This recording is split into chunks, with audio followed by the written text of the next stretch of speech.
Ya, Majelis Ulama Indonesia meminta umat untuk melaksanakan ibadah di rumah saja, mengingat masjid ini masih menjadi salah satu wilayah penyebaran COVID-19. Ya, hal ini juga sejalan dengan pengumuman kondisi darurat COVID-19 di wilayah DKI Jakarta dan PSBB yang akan kembali diterapkan, di mana MUI kemudian menghimbau kepada umat Islam yang tinggal di wilayah yang masih zona merah untuk kembali melaksanakan sholat 5 waktu di rumah saja. Baik, untuk mengetahui lebih detail mengenai himbauan yang dikeluarkan oleh Majelis Ulama Indonesia, kita sudah bergabung dengan Anwar Abbas, Sekjen dari MUI. Assalamualaikum, selamat pagi Pak Anwar. Assalamualaikum Pak Anwar. Waalaikumsalam warahmatullahi wabarakatuh, Mbak Maria dan Mbak Rati. Iya, Pak Anwar, ini MUI menghimbau sholat berjamaah ditiadakan di zona merah, Pak. Apa yang menjadi dasar dari MUI mengeluarkan himbauan ini, Pak? Ya, di dalam ajaran Islam itu ya, kita dianjurkan dan diperintah untuk menjaga diri kita dan menjaga diri orang lain.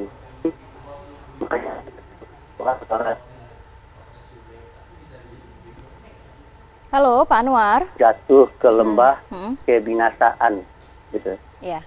Lalu kemudian ada sebuah prinsip ya, kita kalau akan melakukan sesuatu, terserah sesuatu itu apapun dia ya, itu tidak boleh la dororo wala diroro, tidak boleh mencelakai diri kita dan juga tidak boleh mencelakai diri orang lain. Nah, dalam konteks COVID-19 ini ya, kita kalau akan melakukan sesuatu, maka sesuatu yang kita lakukan itu tidak boleh mengancam diri kita. Dan juga tidak boleh mengancam diri orang lain gitu. Apalagi sampai-sampai orang lain sakit dan meninggal dibuatnya, tidak boleh itu. Itu ayat firman Tuhan itu. Dan hadis-hadis Nabi banyak sekali yang menganjurkan kita dan mengingatkan kita akan hal demikian. Nah, oleh karena itu timbul pertanyaan dalam situasi COVID-19 ini, bagaimana sikap kita, Pak Narabas? Ya kalau MUI sih sudah jelas sikapnya dalam fatwanya nomor 17 itu, di daerah ya yang penularan virusnya tidak terkendali ya, maka MUI menghimbau masyarakat untuk tidak sholat jamaah di masjid dan untuk tidak melaksanakan sholat Jumat. Kenapa? Karena kalau yang namanya sholat Jumat dan sholat berjamaah itu kan berkumpul-kumpul. Nah, dan MUI tidak hanya memperhatikan tapi juga memperhatikan saran dari para ilmuwan dan para ahli.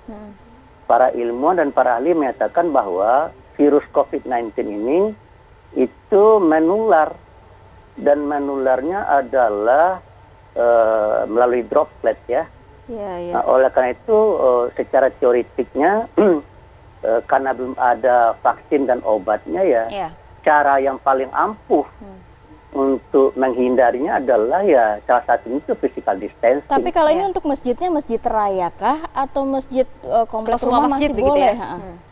Kalau bagi saya terserah ya, masjidnya masjid raya ke, masjid kompleks ke, masjid kecil ke, masjid sedang ke, ya, masjid besar ke ya. Bagi saya pemerintah wajib memperhitungkan dan masyarakat wajib memperhitungkan ya.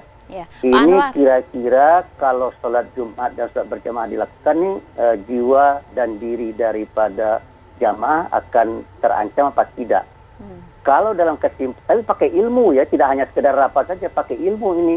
Ini kita berhadapan dengan virus ini. Ya, jadi kita harus menghadapinya dengan iman dan dengan ilmu sekaligus. Gitu. Jadi saran daripada para ahli sangat penting dalam hal ini. Kalau menurut pertimbangan para ahli, asal jarak bisa dijaga, tidak masalah. Ya, tapi kalau jarak tidak terjaga, ini bermasalah. Nah, oleh karena itu ya, bisa saja kita menyelenggarakan, tapi kita konsisten dan konsekuen menjaga ketentuan dari protokol medis yang sudah dibuat, gitu. Pak Anwar, kemudian himbauan dari MUI, ini apakah sudah disampaikan juga ke masjid-masjid atau jajaran di bawah, Pak? Tentu kemampuan MUI terbatas ya. MUI sudah mempublish. Saya kemarin sudah men-share ke seluruh media ya, dan kepada pihak-pihak yang saya anggap penting sudah ya, dan saya rasa ini sudah viral ya, sudah viral dan menurut saya ya, tapi ini adalah himbauan ya, ini tidak mutlak. Kalau mau mengikuti himbauan, alhamdulillah. Kalau tidak ya juga tidak apa-apa. Terakhir Pak Anwar, mungkin ada apa kata-kata untuk mengingatkan masyarakat. Biasanya masyarakat ada yang bersikeras untuk tetap sholat di masjid, tetap ada yang aneh lah kalau tidak beribadah di masjid begitu. Ya itu perasaan ya. Sementara nih kalau kita berhadapan dengan virus tidak pakai perasaan, tidak hanya perasaan, pakai otak juga kita, pakai akal ya, pakai rasio ya. Jadi kita dalam menghadapi virus ini harus mempergunakan teori, harus mempergunakan saran-saran dari para ahli. Dan menurut saya seperti yang pernah terjadi tanpa menyebut kelompok ya, kita sudah cegah mereka jangan berkumpul-kumpul di daerah sana gitu ya.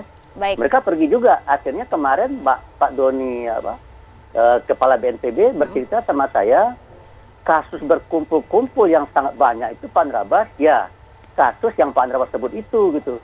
Padahal saya atas nama MUI sudah menghimbau dari awal, jangan lakukan itu. Ini situasi dan suasananya lagi tidak memungkinkan. Tapi mereka, kalau sakit ketentuan sakit, kalau tidak ya sakit akhirnya kan.